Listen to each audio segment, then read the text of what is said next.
presentation will be managed from your side, or shall I load it my side?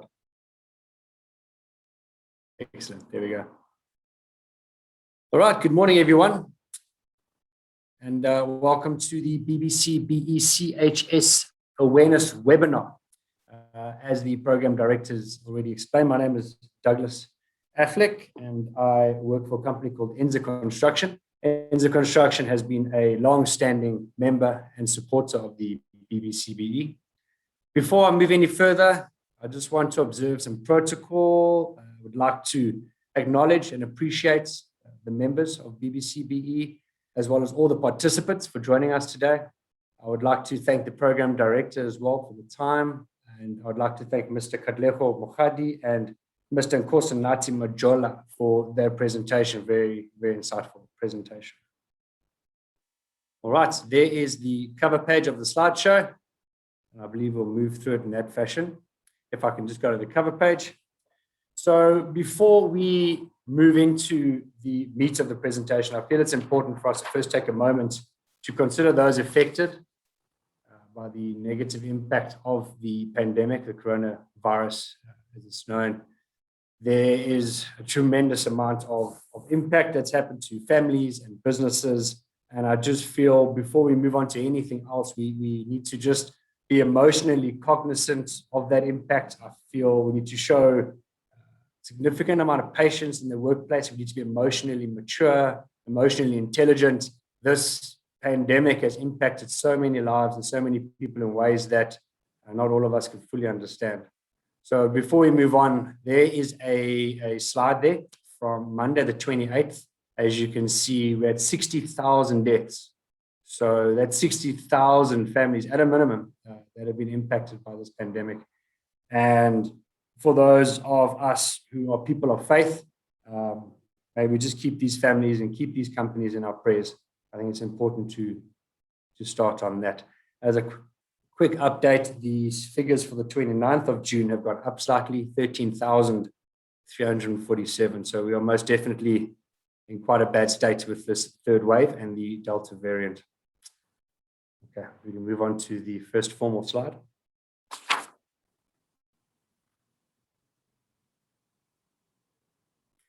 All right.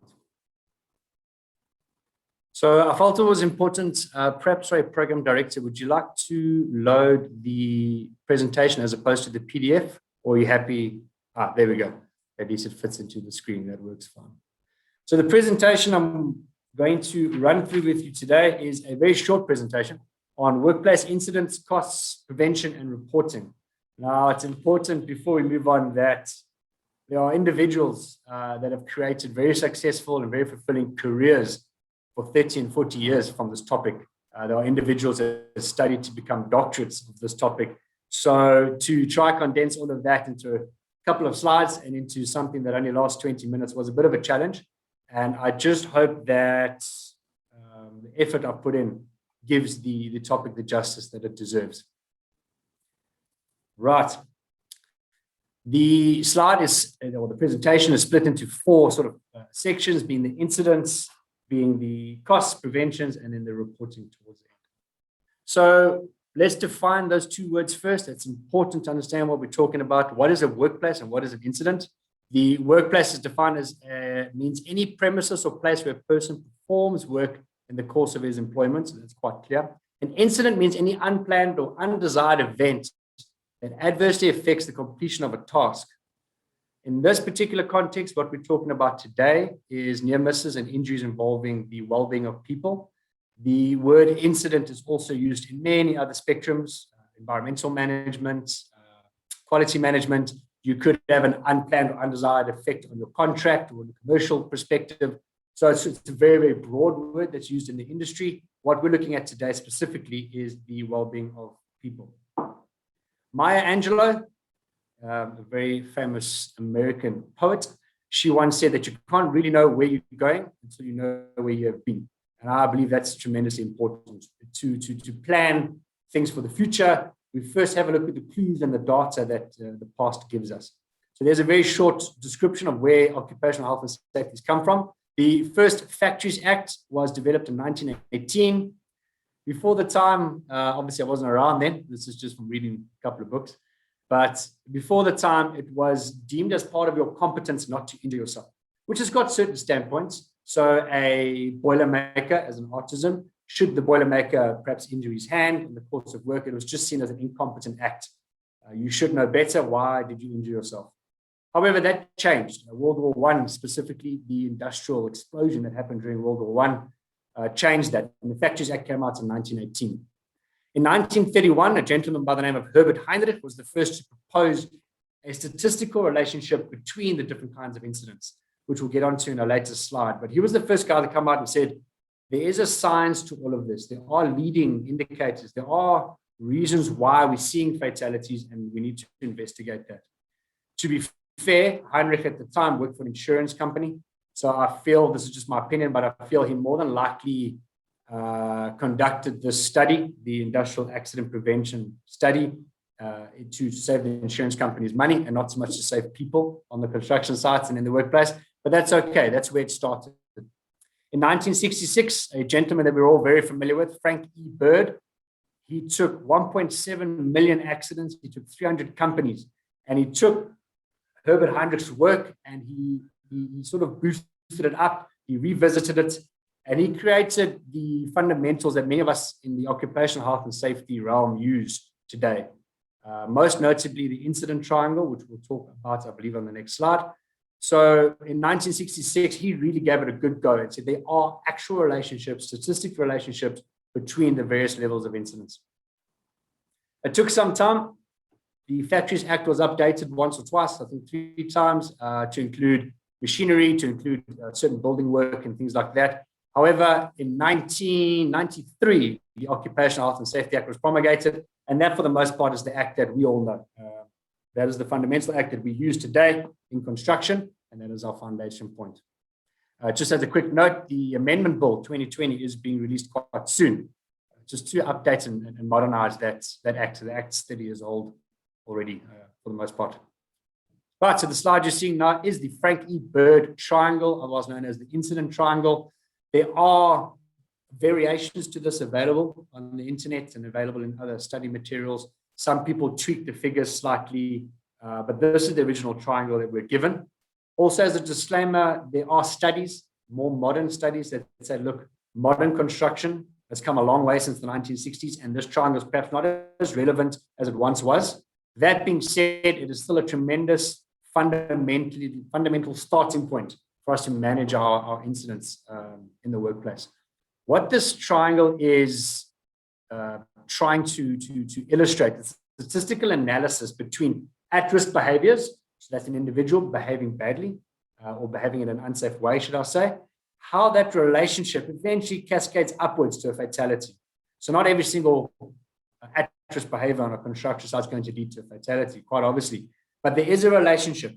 And the relationship is to say for every 100,000 at-risk behaviors, we'll have 600 near misses, we'll have 30 medical treatment cases, we'll have 10 LTIs, and then that one fatality will occur in a statistical sense.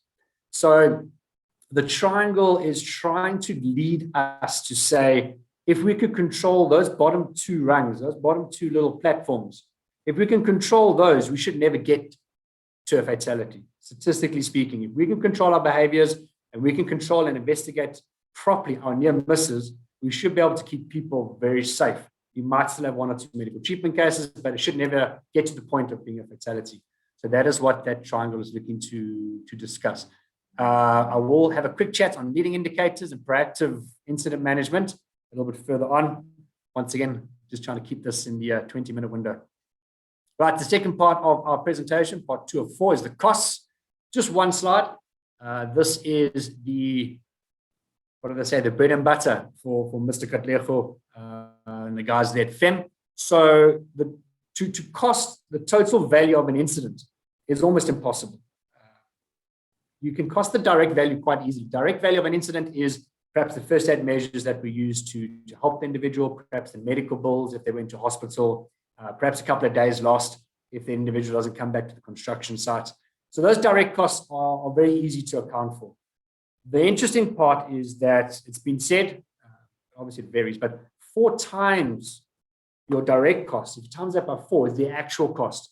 All the other indirect costs, which is, as I've listed there quite briefly, things like to replace the employee for those couple of days, the implementation of corrective measures, loss of productivity, repairs to damaged equipment, loss of morale. There's a lot that happens, not just the incident, not just that rand value that we're losing at the incident. There's a lot that happens around it, and that costs money, actual money that you can measure if you have the energy and the time to measure it.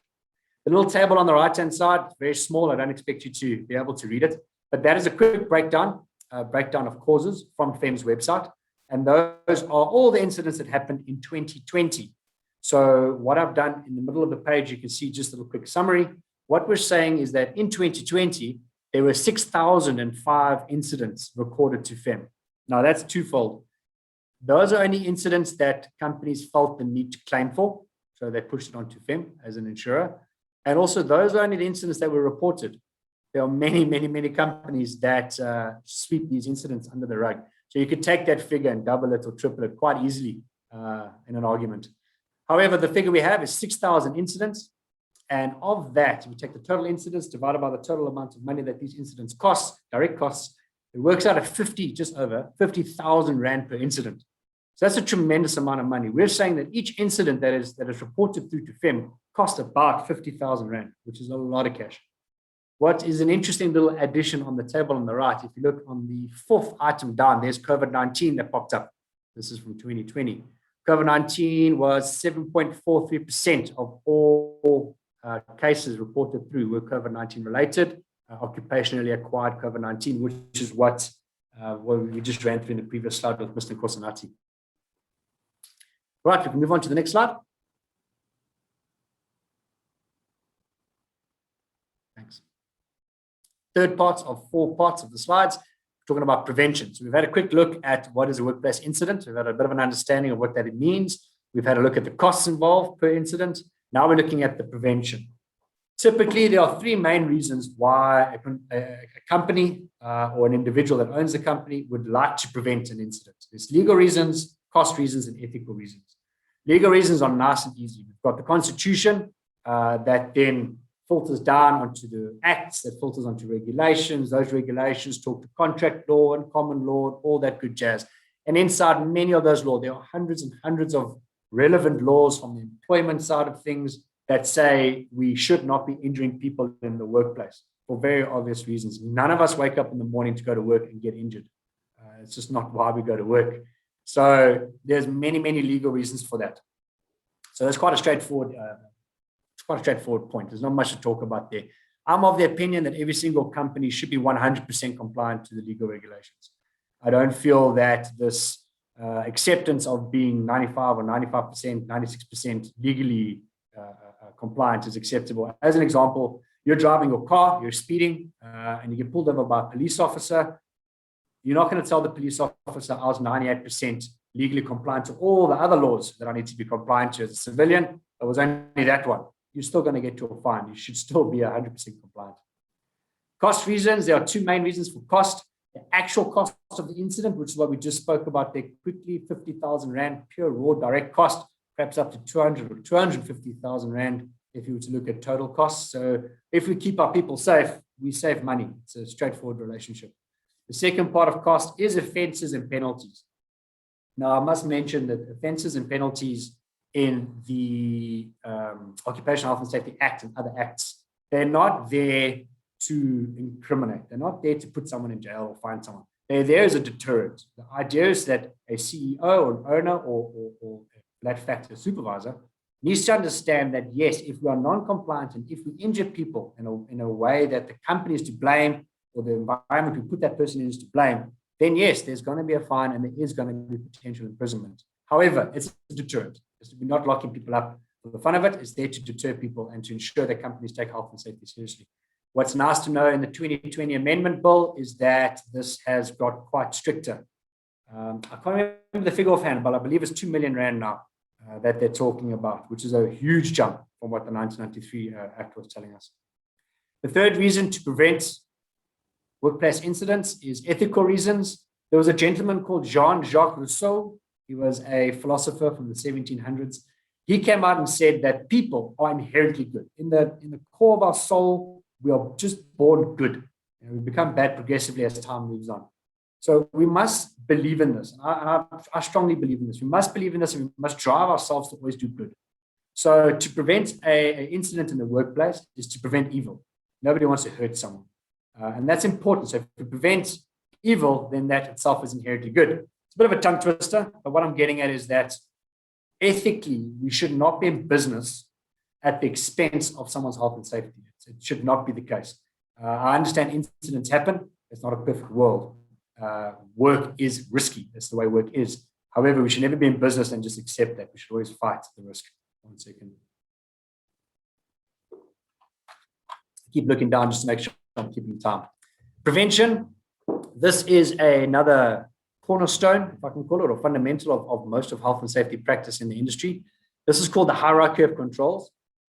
What we have here is we need to consider the risk, right? So what we're saying is we look at a task or a place or process, and we identify hazards within the steps. We identify how often those hazards come around, the likelihood. We consider the severity, should that hazard be realized. We do all this wonderful stuff. It's called risk assessing. We look at the risk. And what we need to do is then consider how do we control that risk, or how do we manage that risk to a point where, number one, we eliminate it, or to a point where we feel it's acceptable in the workplace. It is a residual risk. Now, this is how we should be doing it. Most often, it doesn't work that way in the industry. The top part is elimination. We should be considering a way to eliminate that task entirely. I often sit in meetings and this gets laughed at. Ha, ha, ha. There is no other way to dig a trench. And that has got basis. Make no mistake. You can't dig trenches in many other ways than using a shovel. However, I'm quite certain that before the wheel was invented, people said, oh, there's no easier way to push this up a hill. I'm quite certain that before electricity was invented, everyone was like, oh, no, listen, steam engines are the way of the future. There is no safer way of doing it. We have to be creative. We have to be innovative. We have to at first attack that risk, give it an opportunity to be attacked. Look at the hazard, look at the steps, and see what we can eliminate to control the risks. Right. So yes, I understand there's not many ways of digging a trench, and quite often that means that we will not be able to eliminate the risk, which is fine. We then move on to substitution. So 1 moment, my laptop's sending me emails here. We move on to substitution to try to replace the hazard, or replace a few steps, or replace the methodology, or change the way we approach things, substitute parts of the hazard to then reduce the risk. Engineering controls is typically where most of us start our risk assessments. And engineering control is a cover or barrier or a balustrade or a particular walkway, whatever the case. It's something that we put, it's something physical that we put in the way of the person that might be injured and the let's say the machine or whatever it might be that's creating the risk. Administrative controls and then PPE. Right, so this most of us are quite familiar with. However, in the industry, there are two big problems. Most of us start at engineering controls. We don't even consider elimination and substitution, which is just bad practice. And often we turn this triangle on its head and we start at PPE. And you'll see individuals, I feel, especially in the mining sector, you see these guys are kitted out with PPE. They've got a hard hat, they've got boots, they've got glasses, they've got earmuffs, they've got something to help with breathing. They've got overalls that are flame retardant, chemical retardant, reflective stripes. We throw millions of rands of PPE at the problem, thinking that that's going to solve it, and it just doesn't. It just really doesn't. We should be rather considering elimination, substitution, and perhaps engineering controls, and allowing our people to work a little bit freer of movements. You know, they're not so laden on carrying all this PPE around all day. However, that's just where the industry is currently. Right, next slide, please. At the bottom of the slide, you'll see as we scroll up, it says, remember to revisit these regularly. And that's very important. Risk changes. Risk is like time. It just keeps going. You have to revisit your risks and change them and make them suitable to what's happening at that particular moment. Righty, the fourth part of 4, we're talking about the reporting side of things. There's 2 little sections to this. The first section is minimum legal requirements or set out. They're set out in the Occupational Health and Safety Act, Section 24. They're set out in the CHS Act. They're set out in a number of different places. Many of your employment style acts have got a requirement for reporting. Your general administration regulations have got a requirement for reporting. There are requirements all over the show, legal requirements. We have to follow those. If an incident happens and it triggers one of these pieces of legislation, there's a process to follow. For the most part, it's the WCL2 form, which I've got a small snippet of there. We fill out the form, we submit it to an institution like CHS or FEM, and we process it from there, but we also report through to the departments as well. Next slide for me.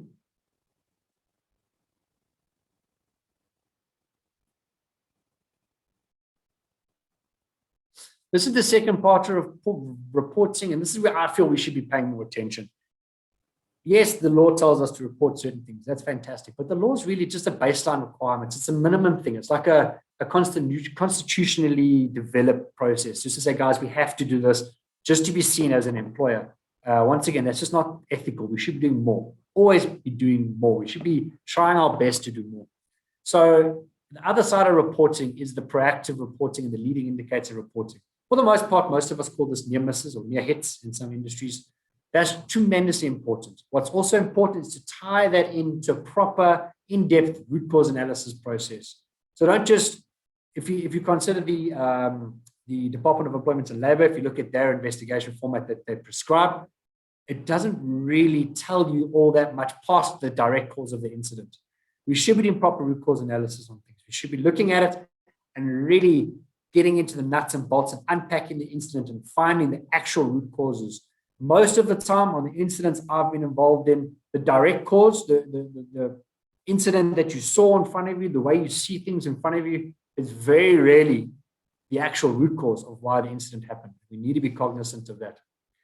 I purposefully made the root cause analysis table blurry because it is a proprietary, it belongs to someone. There's an intellectual property with RCAT on that. And at the bottom, the fun part, the part that I feel like we're all going in the right direction, ISO standards are pushing us in this direction, is proper communication and participation with the workforce. What we need to understand here is communication is a two-way street. If I talk to someone and they don't understand me, I haven't communicated. I've just spoken at that person. I need to communicate. That needs to be understood, that information needs to be logged. Then from there, I need to drive participation out of the worker. So listen, do me a favor. What do you think of this? How do you see this? There are many mechanisms to do this. The primary one is obviously our SHE committees that I feel we don't take seriously enough. We need to do better at our SHE committee meetings. Allow the workforce that opportunity to come forward and say, I believe we can do it perhaps in a different way that'll make it safer. That participation is tremendously important. Next slide for me there.